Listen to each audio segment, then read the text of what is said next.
안녕하세요. 1월 27일 수요일입니다. 오늘도 우리 하나님의 말씀을 통하여 하루를 시작합시다. 함께 묵상의 말씀은 누가복음 9장 18절에서 27절입니다. 예수께서 따로 기도하실 때에 제자들이 주와 함께 있더니 물어 이르시되 무리가 나를 누구라고 하느냐? 대답하여 이르되 세례요한이라고 하고 더러는 엘리야라 더러는 옛 선지자 중에 한 사람이 살아났다 하나이다. 예수께서 이르시되 너희는 나를 누구라 하느냐? 베드로가 대답하여 이르되 하나님의 그리스도이십니다 하니 경고하사 이 말을 아무에게도 이르지 말라 명하시고 이르시되 인자가 많은 고난을 받고 장로들과 대제사장들과 서기관들에게 버림받아 죽임을 당하고 제3일에 살아나야 하리라 하시고 또 우리에게 이르시되 아무든지 나를 따라오려거든 자기를 부인하고 날마다 제 십자가를 지고 나를 따를 것이니라. 누구든지 제 목숨을 구원하고자 하면 이를 것이요 누구든지 나를 위하여 제 목숨을 잃으면 구원하리라. 사람이 만일 온 천하를 얻고도 자기를 잃든지 빼앗기든지 하면 무엇이 유익하리요? 누구든지 나와 내 말을 부끄러워하면 인자도 자기와 아버지와 거룩한 천사들의 영광으로 올 때에 그 사람을 부끄러워하리라. 내가 참으로 너희에게 이르노니 여기 서 있는 사람 중에 죽기 전에 하나님의 나라를 볼 자들도 있느니라. 아멘. 오늘 읽었던 이 본문은 우리 기독교 교리에 있어서 아주 핵심적인 그런 내용입니다. 기독교라는 그 단어 자체가 그 예수님에게 이제 뿌리 그 틀을 놓고 있다라는 어떤 그런 그 의미인데요. 터가 되는 말씀, 그러니까 우리의 신앙 고백이 있는 그 내용입니다. 오늘 본보다는 마태복음 16장에 보면 좀 더 상세하게 나와 있는데 예수님께서 오늘 보면 제자들에게 묻습니다. 무리가 나를 누구라고 하느냐? 그러니까 세상 사람들이 예수님을 누구라고 생각하느냐? 제자들이 이제 사람들에게 들었던 이야기를 예수님에게 전해주는데요. 어떤 사람들은 세례 요한이라고 하고 또 어떤 사람들은 엘리야라고 하고 또 어떤 사람들은 옛 선지자 중에 한 사람이 살아났다라고 한다라고 예수님에게 말씀을 하셨습니다. 그래서 세례 요한은 말 그대로 이제 세례를 주고 그렇게 하고 또 회개하라 천국이 가까웠다라고 세례 요한이 선포한 것을 예수님께서 동일하게 선포하셨기 때문에 세례 요한이 현현한 게 아닐까 그렇게 말하는 사람들도 있고 또 엘리야와 같이 병든 자 그리고 심지어 죽은 자까지 살리고 하니까 그런 능력의 종으로 생각하는 사람들도 있었고 또 선지자 하나님의 말씀을 잘 선포하셨으니까 산상수훈처럼 아주 귀한 말씀을 잘 선포하셨으니까 혹시 선지자가 아닌가 그렇게 생각한 사람들도 있었습니다. 그런데 예수님은 그러면 너희들은 나를 누구라고 생각하느냐 라고 20절에서 묻고 있습니다. 마태복음 16장에는 다른 제자들이 잠잠하고 있었습니다. 그런데 그 마태복음 16장이나 오늘 본문에 보면 베드로가 나서서 하나님의 그리스도이시니라. 마태복음 16장 16절에는 주는 그리스도시요 살아계신 하나님의 아들이시니다 라고 좀 더 명확하고 분명하게 선포하고 있는데요. 오늘은 하나님의 그리스도이시니라. 근데 중요한 것은 이 그리스도입니다. 그리스도라는 것은 히브리어로 이야기하면 메시아인데 메시아를 헬라어로 이제 옮긴 것이 이제 그리스도입니다. 그리스도의 뜻은 기름 부음을 받은 자라는 그런 뜻이거든요. 이 말은 어떤 의미냐면 그 구약 시대에 기름 부음을 받았다는 것은 하나님께서 선택하셨다라는 그런 의미가 있습니다. 동시에 그리스도의 삼중직이라 하여서 그 구약에 보면 기름을 부었던 세 가지 직분이 있는데 왕과 제사장과 선지자입니다. 왕은 통치하는 분이고, 제사장은 중보, 제사를 통하여 하나님과 사람과의 관계를 연결시켜 주시는 분이고, 선지자는 하나님의 말씀을 대언하는 사람입니다. 그러니까 예수님을 베드로가 그리스도라고 그렇게 명한 것은 당신은 하나님께서 선택하신 분일 뿐만 아니라 진정한 우리의 왕이 되시고 제사장이 되시고 선지자가 되신다라는 그 고백이 담겨 있습니다. 그래서 마태복음 16장에 보면 바요나 시몬아 네가 복이 있도다 라고 예수님께서 베드로를 칭찬하는 그런 장면이 나와 있는데요.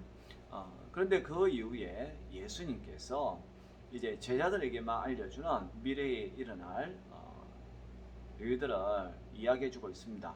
제자들이 듣기에는 이제 좋은 소식이 들리지 않겠나 그렇게 생각할 수가 있는데, 예수님은 도리어 그가 고난을 받고 십자가에 달려 죽어야 한다. 그리고 제3일에 살아날 것이다 라는 말씀을 하셨습니다. 제자들에게 있어서는 청천벽력과 같은 그런 내용입니다. 물론 우리가 어디에 방점을 두고 듣느냐에 따라서 표정은 달라질 것입니다.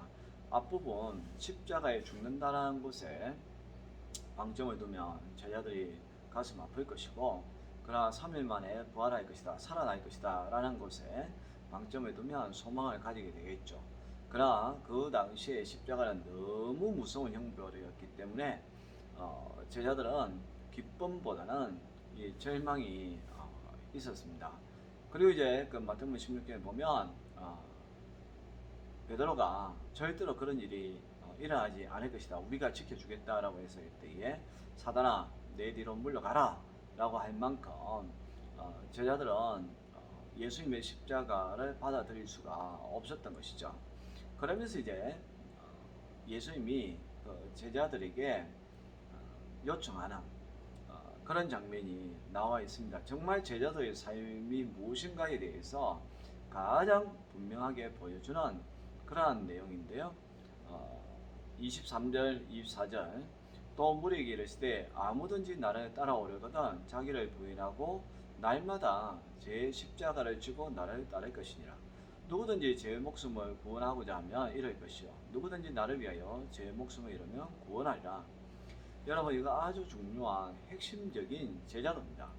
우리가 예수님의 제자가 된다라고 해서 이때에 우리는 그냥 교회 와서 예수님을 믿고 예배하고 그리고 기도하고 그렇게 하면 예수님의 제자가 된다라고 쉽게 생각할 수 있는데, 그 예수님께서는 좀 더 깊이 그리고 우리로 하여금 진정한 제자도는 자기 목숨까지 버릴 수 있어야 된다라고 말씀을 하셨습니다.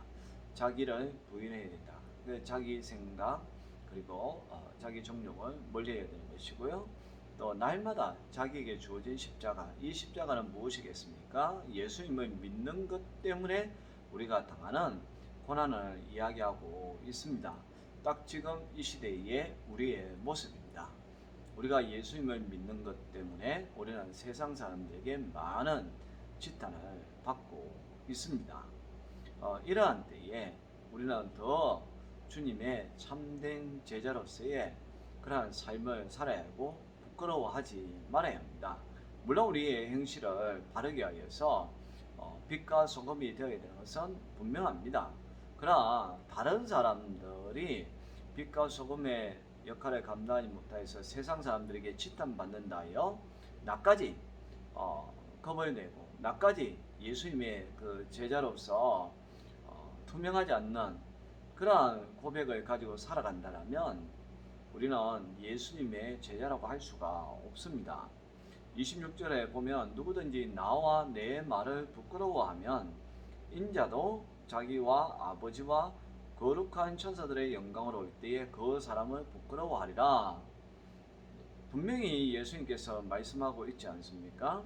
누구든지 나와 내 말을 부끄러워하면 예수님도 오실 때에 그 사람을 부끄러워할 것이다, 그 사람을 외면할 것이다 라고 말씀하셨습니다.